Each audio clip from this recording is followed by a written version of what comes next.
The scent of bleach burned my nostrils as I scrubbed harder at the stubborn stain on the marble floor. 3 hours into my shift at the Belmore Hotel, and my knees already ached from kneeling on the hard surface. 6 more hours to go. I adjusted my uniform, stiff, gray, and 2 sizes too big, and pushed a strand of hair back under my cap. "Elena, room 412 needs turn-down service. Now." Mrs. Patel, the head housekeeper, barked from the doorway of the presidential suite I was cleaning. "Yes, ma'am." "I'll finish this first," I said, my voice barely above a whisper. "Did I ask what you'll finish first?" "Room 412.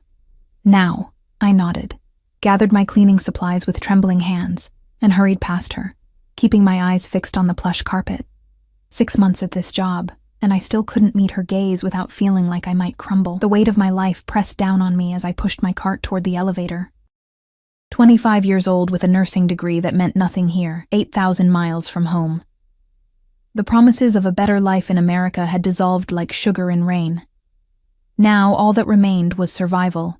For me, and for my 4-year-old daughter, Sophia, waiting at Mrs. Diaz's apartment until my shift ended at midnight. The elevator doors opened with a soft chime, revealing a world I only cleaned but never belonged to. A couple stepped out, the woman draped in diamonds that caught the light. The man's watch probably worth more than what I'd earn in a year. They walked past me as if I were invisible, the woman's perfume lingering in the air, jasmine and something exclusive I couldn't name. I slipped inside the elevator, pressed the button for the 4th floor, and caught my reflection in the mirrored wall. Pale face, dark circles under my eyes, chapped lips. I barely recognized myself anymore. Back home in the Philippines, I'd been Elena Santos, top of my class, full of dreams. Here, I was just Elena, the maid, invisible until needed, disposable when inconvenient. The elevator stopped at the 2nd floor, and a man stepped in. Tall, broad-shouldered, dressed in an impeccable charcoal suit that fit him like it had been sculpted onto his body. The scent of his cologne, sandalwood and leather, instantly overpowered the chemical smell of my cleaning supplies. I pressed myself against the corner of the elevator, making myself smaller. From the corner of my eye, I noticed his Italian leather shoes, so polished I could almost see my reflection in them. My gaze traveled upward, past the perfectly tailored pants to his hands. Strong, with long fingers adorned only by a single gold signet ring. A businessman, I thought. Another person who wouldn't see me. But then, I felt it. His eyes on me. Not just the casual glance people give when sharing an elevator, but a deliberate, assessing look that made the hair on the back of my neck stand up. I kept my gaze fixed on my cart, counting the seconds until I could escape this sudden, inexplicable tension. 4th floor?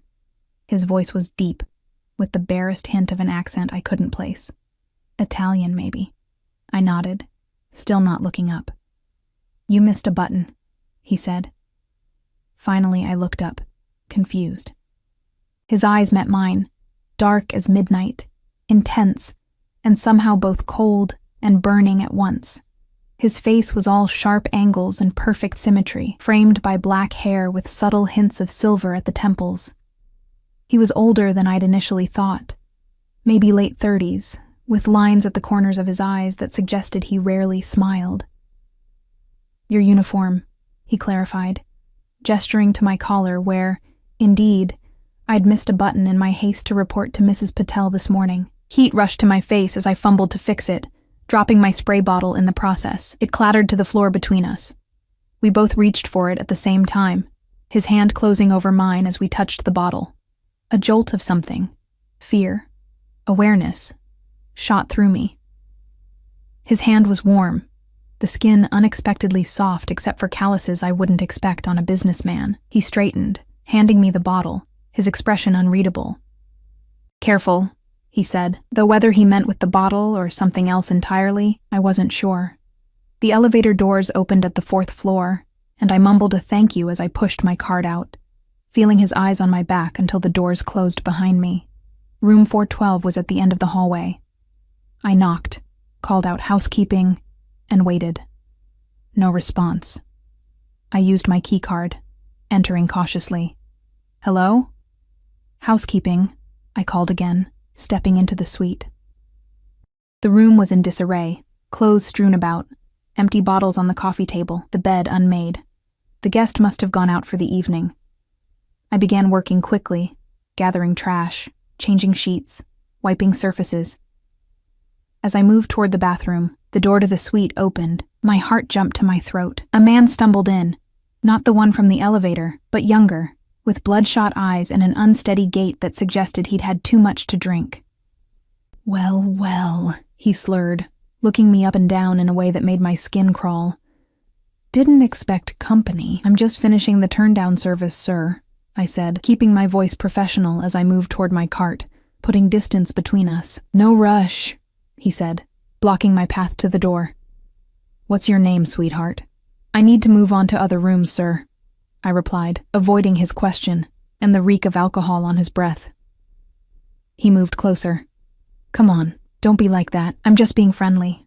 His hand reached out, fingers brushing against my arm. I flinched away. Please, sir. I'll get in trouble. I won't tell if you won't, he said, his smile turning predatory as he cornered me against the wall. I'll even make it worth your while. Pretty girl like you could use some extra cash, right? Panic rose in my chest, my thoughts racing to Sophia, to what would happen to her if I lost this job. I needed to defuse this, to escape without making a scene. Mrs. Patel had made it clear that guest complaints meant immediate termination, no questions asked. Sir, please. The door to the suite opened again, and we both turned. Relief washed over me as I saw another hotel employee, until I realized it wasn't housekeeping or security, but a room service waiter with a tray. The waiter froze, taking in the scene. Room service for Mr. Collins, he announced, his voice uncertain. The drunk man, Mr. Collins, apparently, sighed in annoyance and stepped away from me.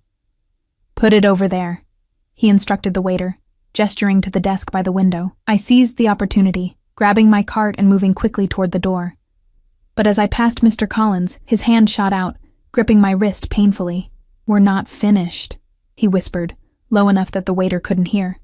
I yanked my arm free and hurried out, heart pounding, tears threatening to spill. In the hallway, I leaned against the wall, trying to steady my breathing. This wasn't the first time. It wouldn't be the last. Sometimes I wondered if invisibility might be preferable to this kind of visibility. I had 5 more rooms to service before my dinner break. 5 more rooms where anything could happen, where I was always vulnerable. I pushed my cart toward the next door, wishing I could just disappear. By 11:30 that night, every muscle in my body screamed for rest. I'd managed to avoid Mr. Collins for the remainder of my shift, taking the service elevators and ducking into storage closets whenever I spotted him in the hallways.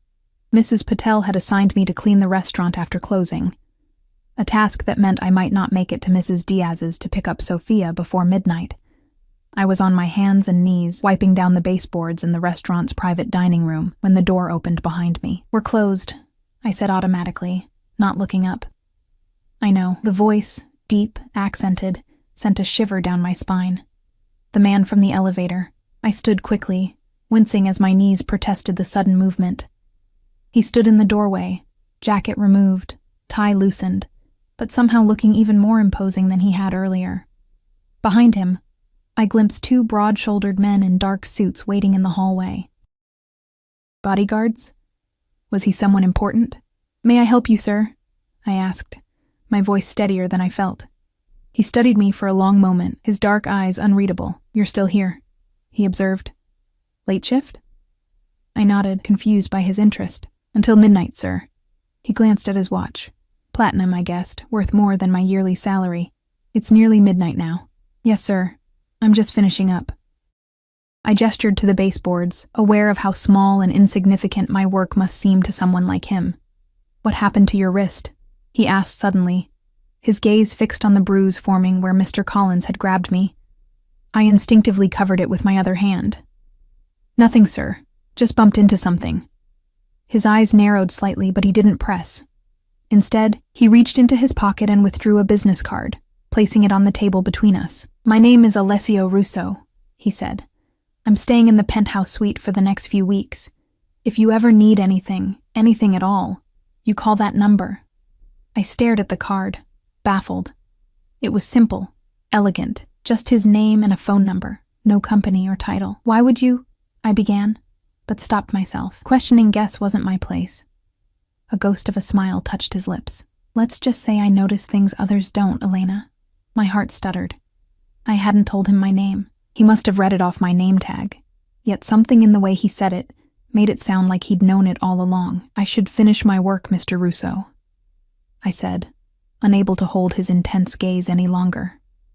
He nodded once, then turned to leave. At the doorway, he paused. "The world is full of predators, Elena. Some are obvious. Others hide in plain sight." His eyes flicked to my bruised wrist again. "Be careful who you trust." With that cryptic warning, he was gone, leaving behind only the lingering scent of his cologne and the business card on the table.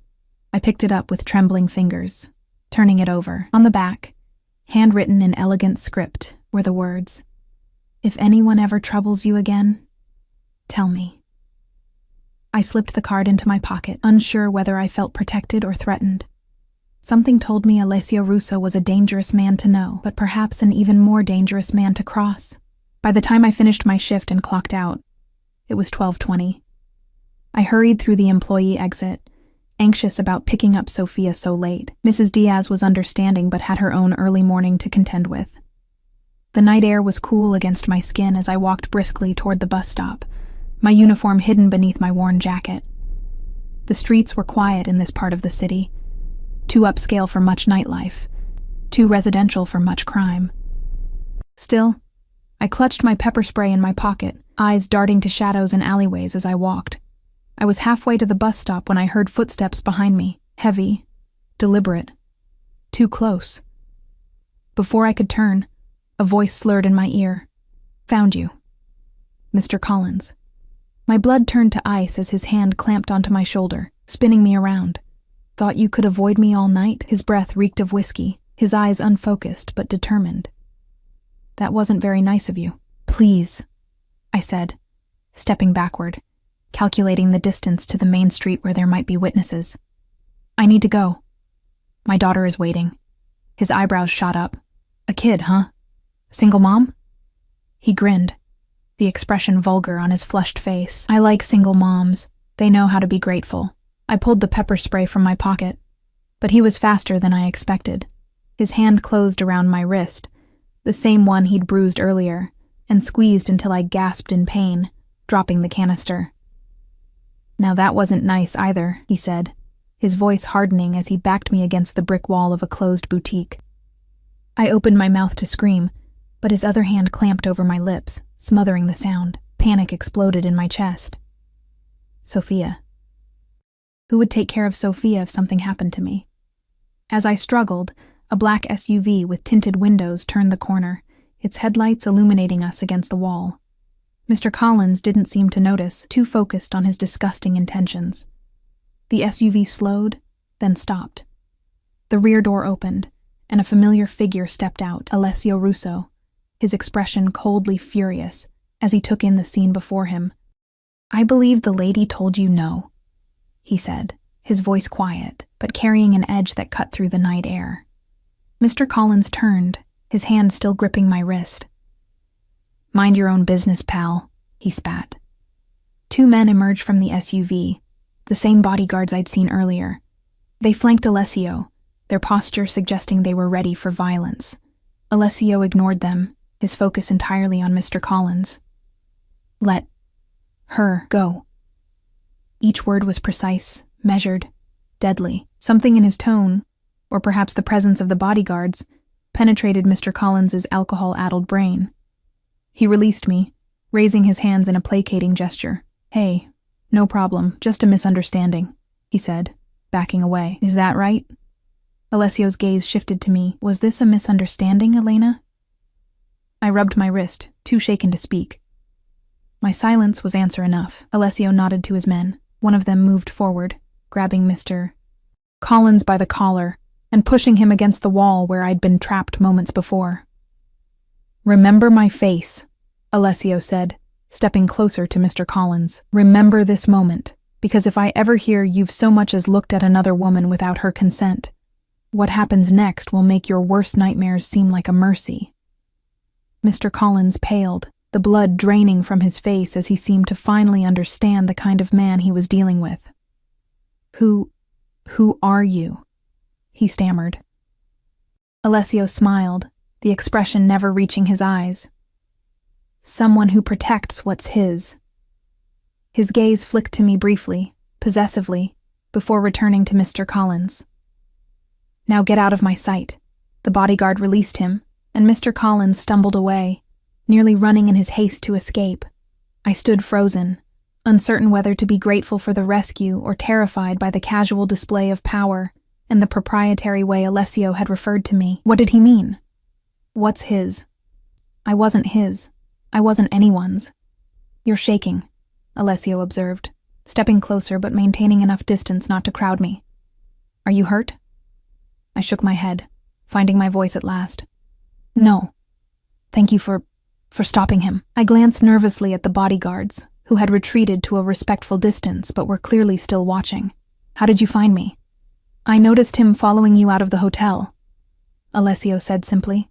I didn't like the look in his eyes. A chill ran through me at the realization he'd been watching me, noticing details I'd missed in my exhaustion. "You mentioned a daughter," he continued. "She's waiting for you?" The reminder of Sophia snapped me back to reality. "Yes. At my neighbor's. I'm already late." "We'll drive you," he said, not a request but a statement of fact. He gestured to the idling SUV. Every instinct screamed that getting into a car with this man and his armed guards was dangerous. Yet Mr. Collins was still out there somewhere, possibly angry enough to try again, and the buses ran infrequently this late at night. "I don't even know who you are," I said, hesitating. "Not really." Something like respect flickered in his dark eyes. "Smart girl," he murmured. "I told you. My name is Alessio Russo. I'm a businessman with interests in this city. And tonight, I'm your ride home, if you'll accept." It wasn't much of an explanation, but the alternative was risking another encounter with Mr. Collins, or spending an hour on night buses. "Okay," I said finally. "Thank you." Alessio nodded, satisfied, and guided me to the SUV with a light touch at the small of my back. Proprietary, but somehow not invasive. As I slid into the luxurious leather interior, I couldn't shake the feeling that I'd just made a deal with the devil. But as the car pulled away from the curb, Sophia's face filled my mind. For her, I'd dance with devils if I had to. For her, I'd do anything. What I didn't know then was just how high the price of Alessio Russo's protection would be, or how willingly I would ultimately pay it. The interior of Alessio's SUV enveloped me in luxury I'd only ever cleaned around, never experienced. Soft leather seats, the subtle glow of ambient lighting, and a privacy partition separating us from the driver and one of the guards. The second guard sat across from us, his expression impassive, his presence a silent reminder that this wasn't a normal ride home. "Your address?" Alessio asked, his voice breaking the silence. I hesitated before giving him Mrs. Diaz's location first. "I need to pick up my daughter," he nodded, relaying the information through an intercom. The SUV moved smoothly through the nighttime streets, a world away from the jolting bus rides I was accustomed to. "How old is your daughter?" he asked, surprising me with what seemed like genuine interest. "Sophia is 4, I answered, the knot in my chest loosening slightly at the thought of her. Dark curls and gap-toothed smile, the center of my universe. "And her father?"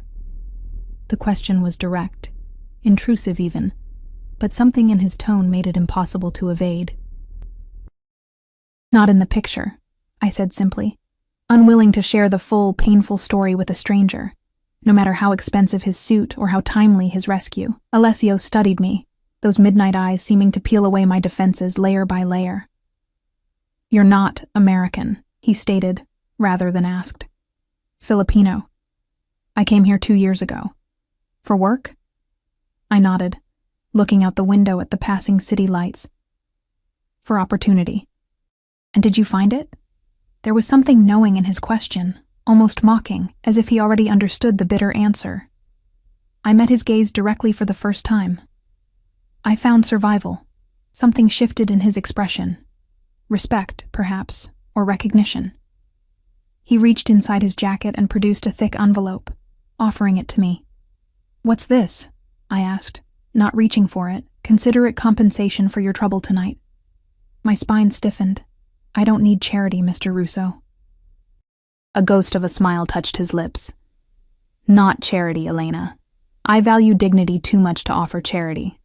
This is compensation for the distress my fellow hotel guest caused you. Had the hotel's security done their job properly, you wouldn't have been in that situation." When I still hesitated, he added, "If not for yourself, then for Sophia." At the mention of my daughter's name, so casual, so deliberate, I felt a chill. It was both a reminder and a subtle threat. He knew I had someone depending on me, someone whose needs might override my pride. Reluctantly, I took the envelope, not opening it, but tucking it into my bag. "Thank you," I said stiffly. The SUV stopped outside Mrs. Diaz's modest apartment building, a stark contrast to the luxury vehicle. Before I could reach for the door handle, Alessio's guard was outside, opening it for me. "Wait here," Alessio instructed. "We'll take you home after you collect Sophia." I wanted to protest, to insist I could manage on my own from here, but the firmness in his voice brooked no argument. Instead, I nodded and hurried into the building, aware of his eyes on my back until I disappeared inside. Mrs. Diaz opened her door on the second knock, her kind face creased with worry. "Elena, I was getting concerned. I'm so sorry," I began, but she waved away my apologies. "Sophia's sleeping on my couch. Poor little angel tried so hard to stay awake for you." She glanced past me toward the street where the black SUV was visible through the lobby windows. "Is everything okay? That's not your usual ride." I forced a smile. "Everything's fine. Just a colleague offered a lift since it's late." She didn't look convinced but didn't press. "Let me get Sophia's things." Moments later, I was carrying my sleeping daughter, her small body warm against my chest, her breath soft against my neck. As always, holding her centered me, reminding me why every sacrifice was worth it. When I emerged from the building, Alessio himself stood beside the open SUV door, his eyes fixed on Sophia, an unreadable expression crossing his face. "She looks like you," he said softly as I approached. "Everyone says that," I replied, carefully maneuvering into the vehicle without waking her. Once we were settled, Sophia still sleeping soundly in my arms, I gave him my actual address, a small apartment in a neighborhood that had seen better days, where the rent was just barely within my means. The contrast between Alessio's world and mine would become even more stark when he saw where I lived, but I was beyond caring about appearances. All that mattered was getting Sophia home and into her bed. We rode in silence for several minutes, the hum of the engine and Sophia's gentle breathing the only sounds. Finally, Alessio spoke, his voice low so as not to wake her. "The man who assaulted you, do you know who he is?" I shook my head. "Just a guest. Mr. Collins, according to room service." "And has this happened before, with him or others?" The question hung in the air between us. I thought of the countless small indignities, the propositions, the accidental touches from guests who saw the uniform and thought it gave them permission. "Sometimes," I admitted, "it comes with the job." His jaw tightened, a muscle ticking beneath the skin. "It shouldn't." I almost laughed at the naivety of his statement. This man who clearly had never been powerless a day in his life, who couldn't comprehend the compromises people like me made daily just to survive. "Many things shouldn't be, Mr. Russo. Yet they are." He turned to look out the window, and for a moment, I glimpsed something unexpected in his reflection. Not anger or pity, but a deep, cold calculation. "Not for much longer," he murmured, so quietly I wasn't sure I was meant to hear it. The SUV pulled up outside my apartment building. Peeling paint, security door with a broken lock, graffiti partially covering the faded building number. I felt a flush of embarrassment as Alessio took in my surroundings, but his expression revealed nothing. "Thank you for the ride," I said, preparing to exit. "Wait." He reached into his pocket and produced another business card, identical to the one he'd given me earlier, which was still in my uniform pocket. "My personal number is on the back. If you need anything at all, you call me, day or night." I took the card, too tired to argue. Why are you doing this, Mr. Russo? You don't know me. He studied me for a long moment, his gaze moving from my face to Sophia's sleeping form and back again. Let's just say I recognize value when I see it, Elena. People like Collins. They look at you and see someone they can use and discard. I see something else entirely. And what's that? I asked, unable to keep the skepticism from my voice. The corner of his mouth lifted in a half-smile that didn't reach his eyes. Potential. Before I could question him further, he nodded to his guard, who opened my door. Get some rest, Elena. I have a feeling our paths will cross again soon. It wasn't until I was safely inside my apartment, Sophia tucked into her small bed in the corner of our studio, that I finally opened the envelope Alessio had given me. My hands trembled as I counted out the bills. $5,000, more money than I'd ever held at once. Attached was a handwritten note in the same elegant script from the business card. For Sophia's future, no strings attached, but I knew better. With men like Alessio Russo, there were always strings. I just couldn't see them yet. The next morning, I awoke to Sophia's small hands patting my cheeks. Mama, hungry, she announced, her eyes still heavy with sleep. I pulled her into a hug, breathing in her sweet scent, the reality of last night's encounter feeling dreamlike in the pale morning light filtering through our thin curtains.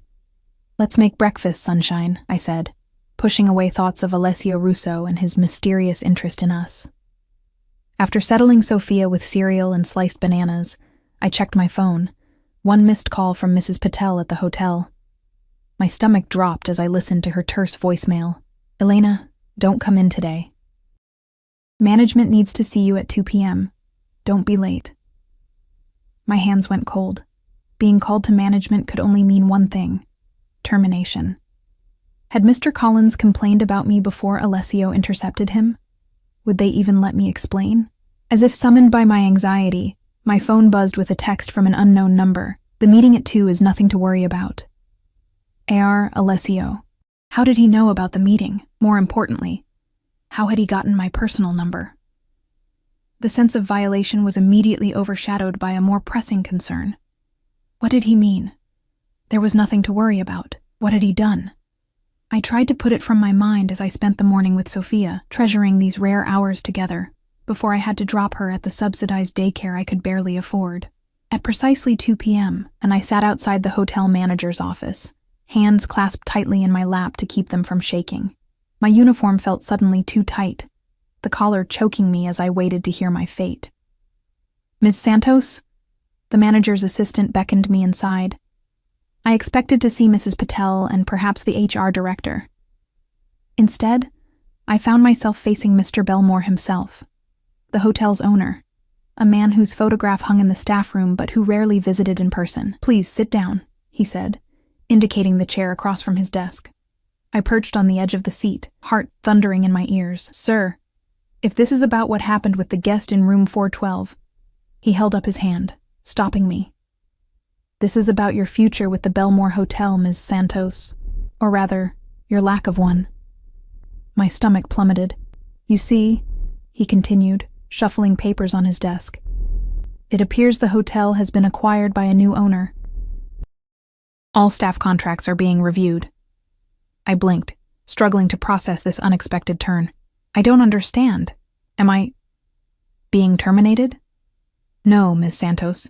You're being promoted. Block 3. Promoted? The word felt foreign on my tongue, as impossible as snow in summer. I don't understand. Mr. Belmore looked uncomfortable, tugging at his collar as if it had suddenly tightened. The new ownership has specifically requested that you be reassigned to the executive floor as personal attendant to the penthouse suite. The penthouse. Alessio Russo's suite. My mind raced, connecting the dots. The text message, his cryptic words last night. He'd been planning this. Who purchased the hotel? I asked, already knowing the answer. A private investment group, Mr. Belmore replied vaguely. Novo Enterprises. They've acquired several properties in the city recently. The name meant nothing to me, but I didn't need corporate records to understand what had happened. Somehow, overnight, Alessio Russo had bought an entire hotel, and now he was positioning me exactly where he wanted me. The position comes with a significant salary increase, Mr. Belmore continued, sliding a document across the desk. Triple your current pay, plus benefits. Healthcare, paid leave, educational assistance. My eyes widened as I scanned the contract. The salary figure made my heart stutter. Enough to move Sophia and me to a better apartment. Enough to start saving for her education. Enough to finally breathe. Why me? I asked, looking up from the paper. Mr. Belmore shrugged. I'm just the messenger, Ms. Santos.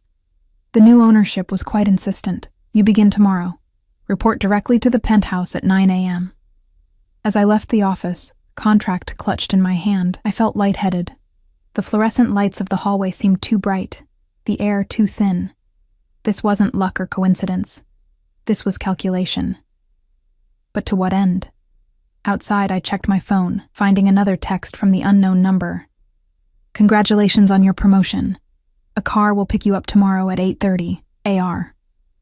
My fingers hovered over the screen, tempted to demand answers, to reject this orchestration of my life without my consent. But then I thought of Sophia, of the healthcare benefits that would cover her asthma treatments, of the educational assistance that might one day help me reclaim my nursing career. For her, I could swallow my pride. For her, I could step into whatever game Alessio Russo was playing, but I would do so with my eyes wide open. That night, after tucking Sophia into bed, I finally opened the business card Alessio had given me and dialed the number written on the back. He answered on the first ring, as if he'd been waiting. Elena. My name and his accent sent an involuntary shiver down my spine. Mr. Russo, I began, keeping my voice low so as not to wake Sophia. I think we need to talk about what happened today. Your promotion? I thought you'd be pleased. Did you buy the Belmore Hotel just to give me a raise? I asked bluntly. His soft chuckle traveled through the phone. The Belmore was already on my acquisition list. The timing was fortuitous. And my new position?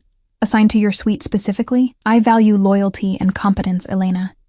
You possess both. I merely created an opportunity for those qualities to be properly rewarded. I closed my eyes, gathering my courage. What do you want from me, Mr. Russo? Really? The line went silent for a moment. When he spoke again, his voice had dropped an octave, intimate and somehow dangerous. Your trust, for now. The rest will come in time. Trust is earned, I countered, not purchased with hotel acquisitions and job contracts. Indeed. I could hear the smile in his voice, as if my defiance pleased him. Then consider this the beginning of that process.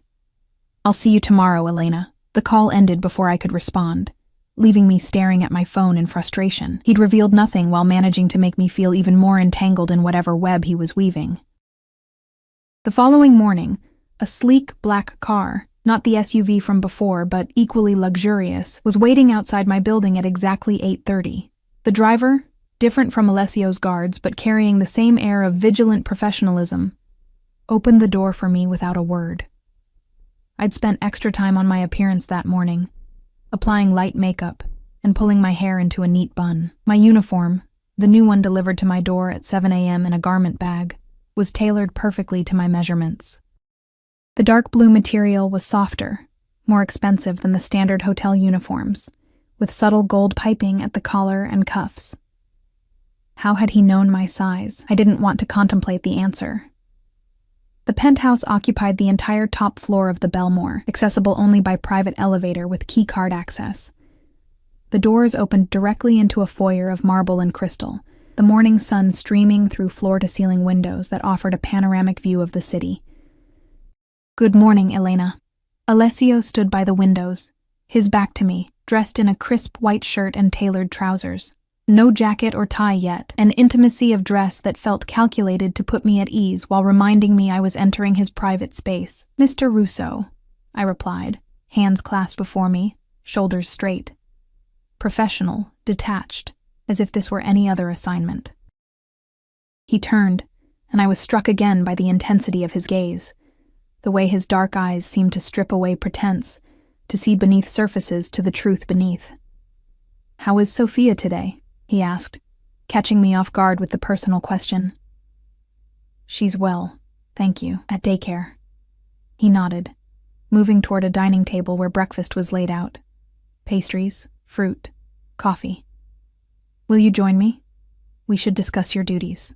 It wasn't really a request, but I hesitated anyway, the boundary between employer and employee already blurring uncomfortably. I'm here to work, Mr. Russo, not to dine with you. A flash of amusement crossed his features. Indulge me, Elena. Please. He pulled out a chair, waiting. Reluctantly, I sat, perched on the edge of the seat as he took the chair adjacent to mine rather than across the table, close enough that I could smell his cologne and see the faint shadow of stubble along his jaw. Coffee? He offered, already pouring a cup before I could respond. I accepted it silently, watching as he selected a pastry for himself with the casual grace of a man accustomed to luxury. Your duties will be straightforward, he began. All business now. You'll manage this suite and my personal needs while I'm in residence. Scheduling, correspondence, some light cooking, perhaps, though I often dine out. You'll be my point of contact with hotel services. A personal assistant, not a maid, I observed, his lips curved slightly. A personal attendant, as your contract states. The distinction allows for flexibility in your responsibilities. I sipped my coffee to hide my discomfort with that ambiguity. And when you're not in residence, I travel frequently between here, New York, and Italy. When I'm away, you'll maintain the suite and be on call should I need to arrange anything remotely. It sounded simple enough on the surface, but I wasn't naive. Men like Alessio Russo didn't orchestrate elaborate employment scenarios for simple housekeeping services. And the real reason you wanted me in this position? I asked directly. He studied me for a long moment, his expression unreadable. Then he reached into his pocket and withdrew a folded newspaper clipping, sliding it across the table. I opened it cautiously. It was a small article dated 3 years ago from a local Philippine newspaper, a report on a hospital corruption scandal. My breath caught as I recognized a name in the text, Dr. Gabriel Reyes, Sophia's father, and my former fiancé. How did you... I make it my business to know who works for me, Alessio interrupted smoothly. Dr. Reyes embezzled nearly $2 million from the hospital where you both worked, then disappeared, leaving you to face accusations of complicity. Charges that were eventually dropped for lack of evidence, but not before your reputation was destroyed. Am I correct so far? My hands trembled as I folded the clipping, memories flooding back. The humiliation, the betrayal, the desperate flight to America with what little savings I had left, and a 1-year-old daughter to protect. Why are you bringing this up? I asked, my voice barely above a whisper. Because I know what it's like to be betrayed by those you trust, he said, his tone softer now, almost gentle. And I know the lengths one will go to protect family afterward. I looked up, meeting his gaze. You still haven't answered my question. What do you want from me? He leaned back, regarding me thoughtfully. Loyalty, as I said, but also information. You've worked at the Belmore for 6 months, moving invisibly among the guests, hearing and seeing things others wouldn't notice. You want me to spy for you? I asked incredulously. I want you to be my eyes and ears in situations where I cannot be present, he corrected. The Belmore hosts many important people, politicians, businessmen, competitors. Information is power, Elena. The pieces were falling into place. That's why you bought the hotel. It's not about hospitality, it's about intelligence gathering. A smile touched his lips, genuine this time with a hint of approval. You're perceptive. Yes. The Belmore is strategically valuable to me for reasons beyond its revenue potential. And if I refuse to be part of this? His expression didn't change, but something in his eyes hardened slightly. The salary, the benefits, the opportunities for Sophia, all would remain.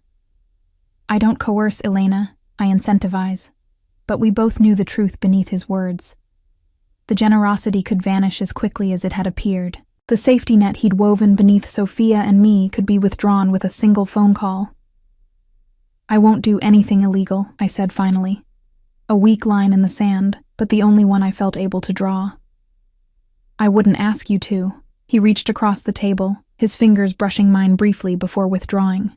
Think of it as an extension of your observational skills. You've been watching, listening, filing away details about the hotel's guests for months.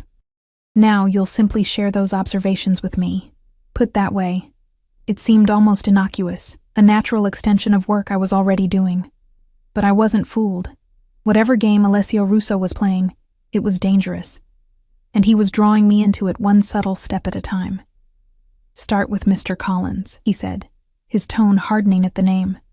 "Tell me everything you know about him, his full name, his purpose at the hotel, his associates." I hesitated, then responded carefully. "Robert Collins. Checking in about a week ago, scheduled for a 2-week stay. He's with a technology company. I've seen him meeting with other businessmen in the restaurant. That's all I know." Alessio nodded, seemingly satisfied with this small test of my cooperation. "You've made a good start, Elena. We'll build from here." As he rose from the table, indicating our breakfast meeting was concluded, I couldn't shake the sensation that I'd just taken the first step down a path from which there would be no easy return. What I didn't yet understand was how deeply Alessio's interest in Collins went, or how that interest would soon pull me into a world of shadows I'd never imagined existed beneath the polished surface of the Belmore Hotel. 3 weeks into my new position, life had taken on a rhythm both comforting and unsettling. Each morning the car would arrive precisely at 8:30. By 9:00 I would be in the penthouse, preparing Alessio's coffee exactly as he preferred it. Strong, black, with a hint of cardamom that reminded him, he'd once mentioned, of his mother's kitchen in Sicily. In those quiet morning moments before he emerged from his bedroom, I would organize his schedule, respond to emails from his business associates, always under his direction, and prepare the suite for whatever meetings he had planned. The work itself was easier than housekeeping. No scrubbing floors on my knees, no heavy lifting, but mentally exhausting in different ways. Alessio demanded perfection in everything. A misplaced document, a scheduling error, a coffee served at the wrong temperature, all would earn his cold displeasure, a flash of irritation quickly controlled but unmistakable. Yet when I performed to his standards, which was most of the time, his approval was equally evident, a lingering look, a slight nod, occasionally a "well done, Elena," that shouldn't have pleased me as much as it did. Sophia noticed the changes immediately. Our new apartment in a safer neighborhood, new clothes, fresh food instead of the cheapest options. More significantly, she noticed my changed schedule, home by 6 most evenings, with weekends free. Time together that had been almost unimaginable before. "Are you happy, Mama?" she asked one evening as I tucked her into her new bed, in her own room for the first time in her life. "Yes, sunshine," I answered, brushing dark curls from her forehead. "Are you happy?" She nodded solemnly. "I like Mr. Alessio's pictures." My hand froze. "What pictures, Sophia?" "The ones he sends with the presents." My blood ran cold. "What presents?" Sophia scrambled out of bed, darting to her small bookshelf where she pulled out a children's book I didn't recognize. A beautifully illustrated story about a little girl who loved the stars. Inside the cover was a handwritten note. "For Sophia, who I'm told is as bright as any star. A.R." "The nice lady at daycare gives them to me," Sophia explained, climbing back into bed. "She says they're from your boss." I forced a smile, tucking her in again while my mind raced.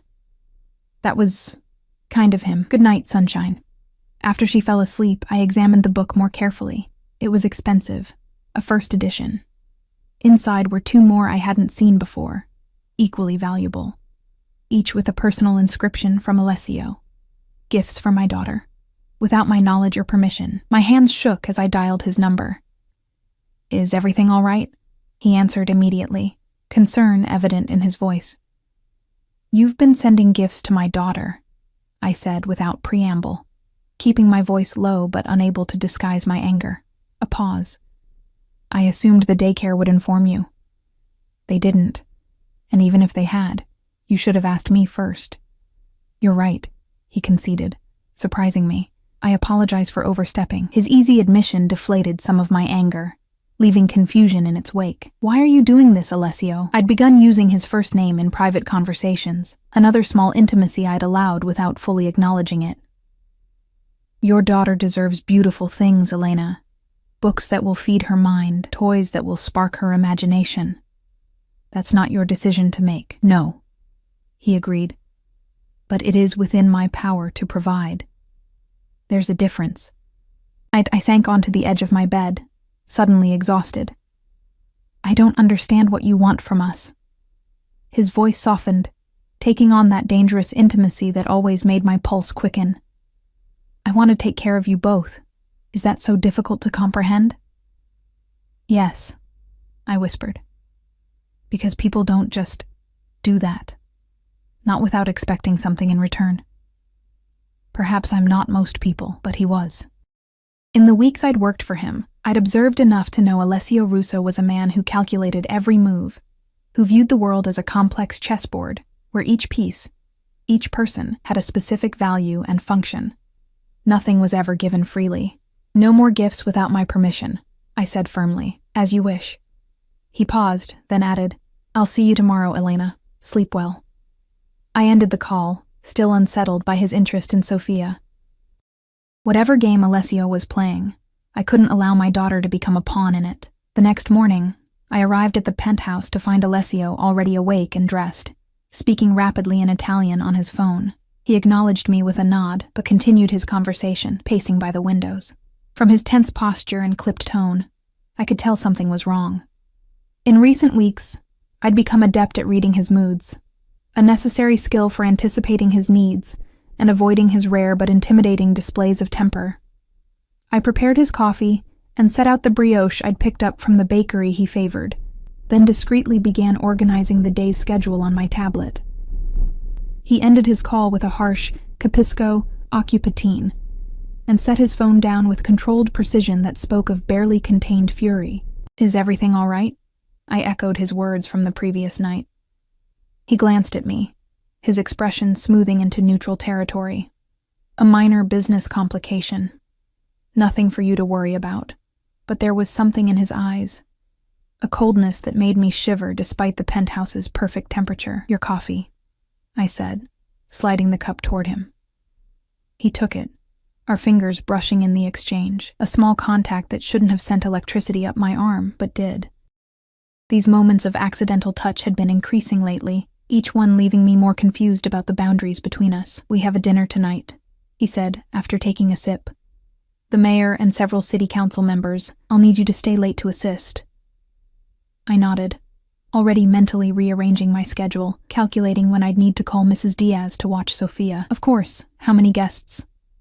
8 total. The private dining room has been reserved. I'll send you the details.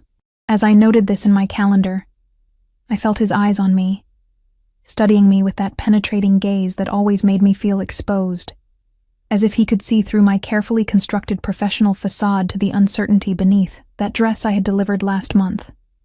The blue one. Wear it tonight. I looked up, startled. I'm not sure that would be appropriate for staff. A smile ghosted across his lips. You won't be serving, Elena. You'll be seated at my right hand as my personal assistant. The dress is appropriate for that role. My stomach tightened with anxiety.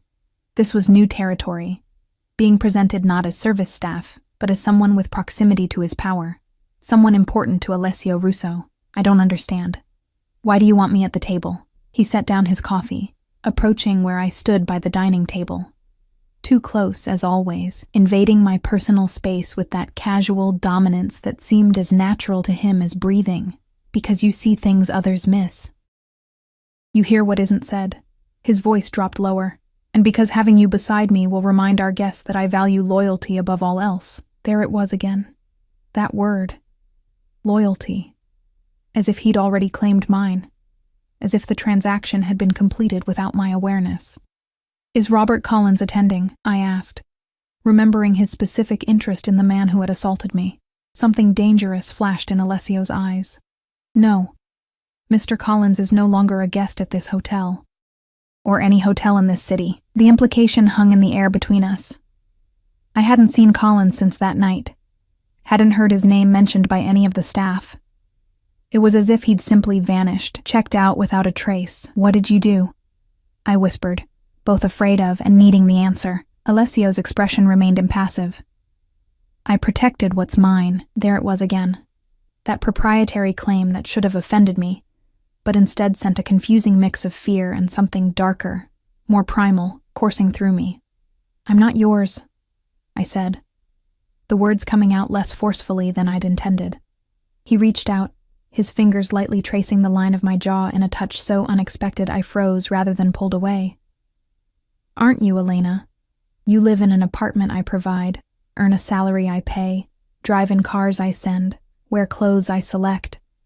His hand dropped away, but the ghost of his touch remained. "The trappings of ownership are already in place. Only your acknowledgement is missing."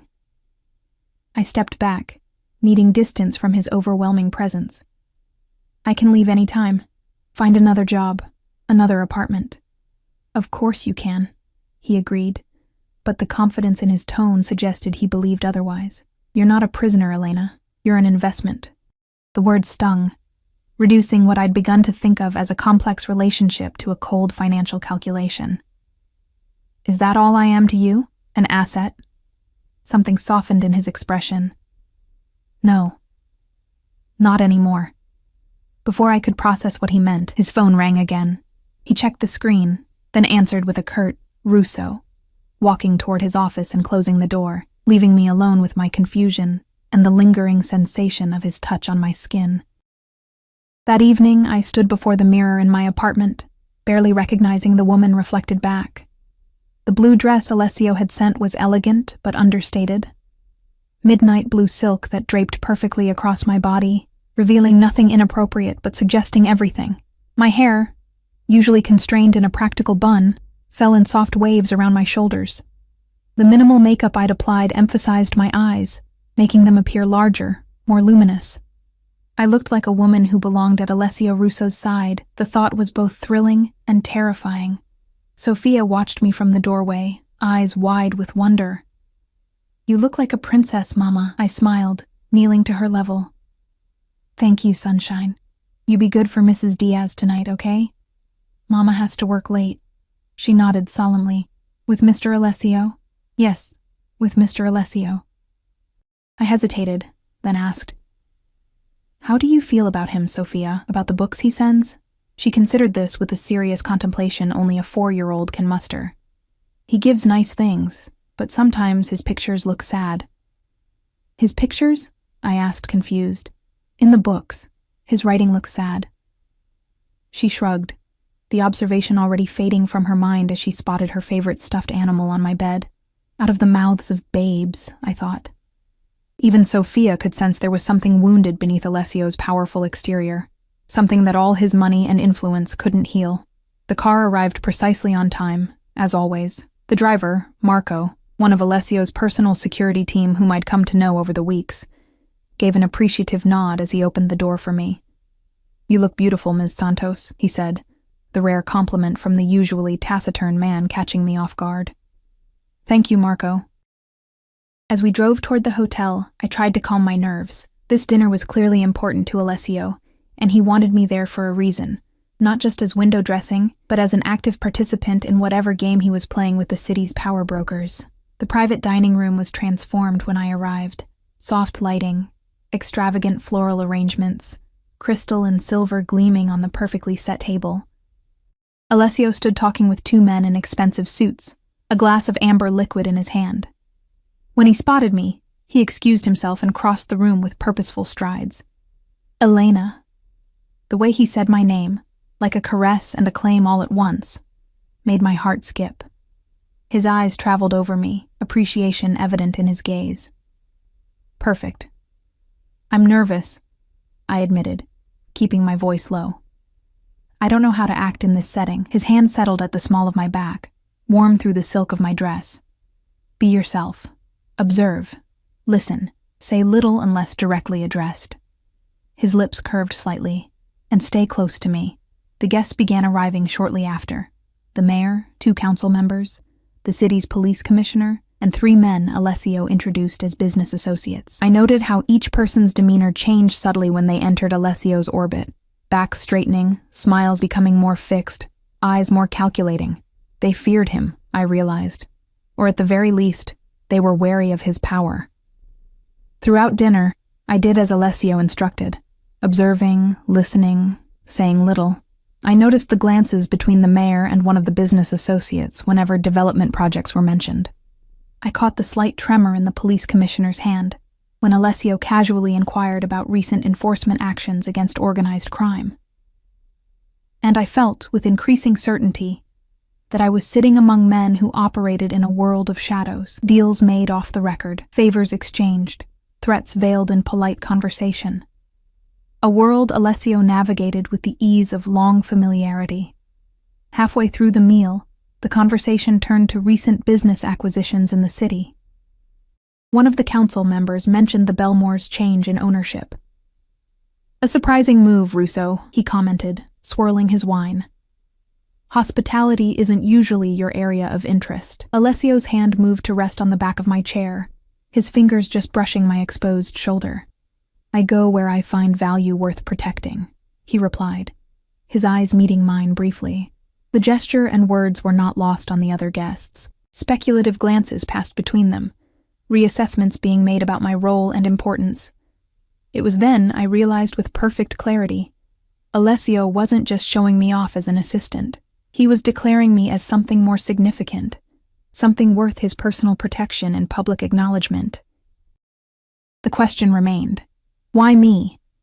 What had he seen in a Filipina hotel maid that warranted such elevation? And what would be the price of this new status I'd neither sought nor agreed to? As the evening progressed, the answer began to take shape in the deferential way the men addressed me, in the calculating looks from the mayor's aide, in the subtle ways Alessio kept me at the center of his orbit. I wasn't just an investment to Alessio Russo. I was becoming a statement, a declaration of his power and his priorities, and somewhere between the main course and dessert, I realized with a mixture of terror and exhilaration that I had crossed a threshold from which there would be no return. Whatever web Alessio had been weaving around me was now complete. I was caught. And the most frightening part was that I no longer knew if I wanted to escape. The dinner concluded just before midnight, the guests departing with handshakes for Alessio and respectful nods for me, acknowledgement of a status I still didn't fully understand. As the door closed behind the last visitor, I exhaled slowly, feeling the tension drain from my shoulders. "You did well," Alessio said, loosening his tie as he returned to where I stood by the table. "Better than I expected." "What exactly did I do?" I asked, slipping off the heels that had been pinching my feet for hours. He poured 2 glasses of wine, offering one to me. "You observed, you learned. Tell me what you saw." I accepted the glass, understanding this was both a test and an opportunity. The mayor is taking bribes from Empire Development Group for the waterfront project. The police commissioner is under pressure from someone, not you, based on his reaction when you spoke to him. And the council member with the silver tie is sleeping with his aide. Alessio's eyes gleamed with approval. "Very good. Anything else?" I hesitated, then added, "They're all afraid of you, but not because of your money. It's something else." "What else?" he prompted, his voice soft but insistent. "Power of a different kind, the kind that doesn't come from wealth or position." I met his gaze directly. "Who are you really, Alessio?" He considered me for a long moment, then gestured to the balcony doors. "Walk with me." The night air was cool on my skin as we stepped outside. The city sprawled below us, a tapestry of lights and shadows.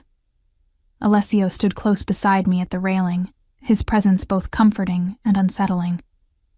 "My family has operated in this city for 3 generations," he began, his voice taking on a distant quality. "We began in Sicily, but America offered opportunities. My grandfather built a network of influence. My father expanded it. I inherited their legacy." "You're talking about the Mafia," I said quietly, the pieces finally clicking into place. He didn't deny it. "We prefer family business." The term Mafia has unfortunate Hollywood connotations. The revelation should have terrified me, sent me running for the elevator. Instead, I felt an odd sense of clarity, as if the final piece of a puzzle had slotted into place. The bodyguards, the deference of powerful men, the way Alessio could make people disappear with a word. It all made sense now. "Why tell me this?" I asked, my voice steadier than I expected. "Why trust me with something that could destroy you?" He turned to face me, his eyes reflecting the city lights. Because you've earned that trust, Elena. Because I've watched you for weeks now. Your loyalty to Sophia, your discretion with what you've seen and heard in my service, your quick mind and quicker instincts. His hand found mine on the railing, covering it gently. And because if we are to move forward, there can be no significant secrets between us. Move forward, I echoed, my pulse quickening. What does that mean? It means I want you by my side, Elena, not just as my employee, but as my partner. The word hung in the air between us, heavy with implications. Your partner? I repeated carefully. In business? A smile touched his lips. In everything. I withdrew my hand from beneath his, needing space to think. You barely know me. I know everything that matters, he countered. I know you sacrificed everything to protect your daughter from her father's crimes. I know you work with unwavering dedication. I know you notice details others miss. I know you're loyal to those who earn your trust. His voice dropped lower. And I know there's a fire inside you that life has tried to smother but couldn't extinguish.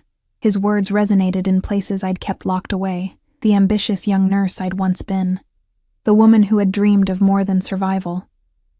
The part of me that had been slowly awakening these past weeks in Alessio's orbit.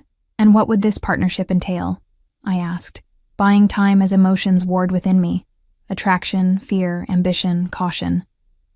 Officially, you would become my executive assistant, overseeing my personal staff and certain business interests. Unofficially, he paused.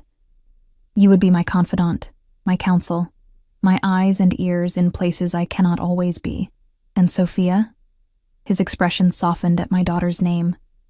Sophia would want for nothing: education at the finest schools, security, a future limited only by her talents and desires. It sounded like a dream: financial security, meaningful work, protection for Sophia, yet beneath the offer lurked shadows I couldn't ignore. Your business, your family business, it involves illegal activities, I said, forcing myself to confront the reality. Some aspects operate in gray areas, he acknowledged. But my focus has been legitimizing our interests. The hotels, real estate, import companies, these are all legal enterprises. And the other enterprises? Would I be involved in those? He shook his head. I would never ask you to cross lines you're unwilling to cross, Elena. Your role would be entirely legitimate. But we both knew the truth. Once you entered Alessio's world, the lines between legitimate and illegitimate blurred. I would be tainted by association, even if my own hands remained clean. Why me? I asked again, returning to the question that had haunted me since that first night. Of all the people in your world, why choose someone like me? Alessio was quiet for a moment, looking out over the city. When he spoke, his voice carried a vulnerability I'd never heard before. Because you see me, Elena, not just Alessio Russo, the businessman or the heir to a powerful family. You see the man beneath. He turned to me, his expression stripped of its usual careful control.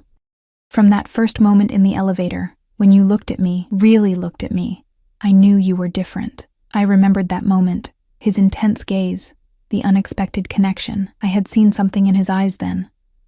A fleeting glimpse of loneliness that mirrored my own. I need someone I can trust absolutely, he continued. Someone intelligent enough to understand the complexities of my world, but untainted by its corruption. Someone with the strength to stand beside me, not behind me. His hand reached up, fingers brushing my cheek with surprising gentleness. I believe that person is you, Elena. His touch sparked something in me. Desire, yes, but also a dangerous hope that perhaps this impossible offer was real. That perhaps I could step from shadows into light, bringing Sophia with me. I need time, I said finally. This isn't a decision I can make tonight. He nodded, accepting this without argument. Of course. Take the weekend to consider. On Monday, give me your answer. His hand dropped away from my face. Whatever you decide, Elena, know that Sophia's future is secure. The educational fund I established for her remains hers, regardless. The knowledge that he had already created a fund for my daughter, without telling me, without using it as leverage, stirred emotions I wasn't prepared to examine. Thank you, I managed, suddenly overwhelmed by the evening's revelations and the choice before me. Alessio called for his driver to take me home, and we descended to the lobby in silence, the weight of unspoken words filling the elevator. As we crossed the marble expanse toward the entrance, he placed his hand at the small of my back, a gesture that had become familiar over the weeks, proprietary yet protective. Outside, Marco held the car door open, his expression professionally neutral despite the late hour. Alessio walked me to the car, then surprised me by taking my hand and raising it to his lips. A courtly gesture at odds with the modern world, yet somehow fitting for a man who operated by his own rules. "Until Monday, Elena," he said, releasing my hand slowly. I nodded, unable to form words as I slid into the back seat, feeling the imprint of his lips on my skin all the way home. The weekend passed in a blur of consideration and consultation. I spent hours watching Sophia play in our new apartment, thinking about the future I wanted for her versus the one Alessio offered. I made lists of pros and cons, scenarios and contingencies. I paced the floors at night, weighing risk against reward, safety against danger. By Sunday evening, I had made my decision, one based not just on logic or fear, but on the truths I had come to understand about myself and about Alessio. Monday morning dawned clear and bright. I dressed with particular care in a simple but elegant dress I'd purchased with my new salary, applied light makeup, and arranged my hair loosely around my shoulders. Sophia noticed the difference immediately. "You look pretty, Mama. Are you going to see Mr. Alessio?" I smiled, kneeling to her level. "Yes, sunshine. I'm going to talk to Mr. Alessio about our future." Her small face grew serious. "Will we stay here? I like my room." "That's what we're going to decide," I said, smoothing her curls. "But whatever happens, we'll be together. That's what matters most." The car arrived precisely at 8:30. As always, Marco opened the door with his usual efficiency, but added a small nod of encouragement. Had Alessio shared his proposal with his security team, or had they simply observed enough to draw their own conclusions? The ride to the Belmore seemed both too long and too short.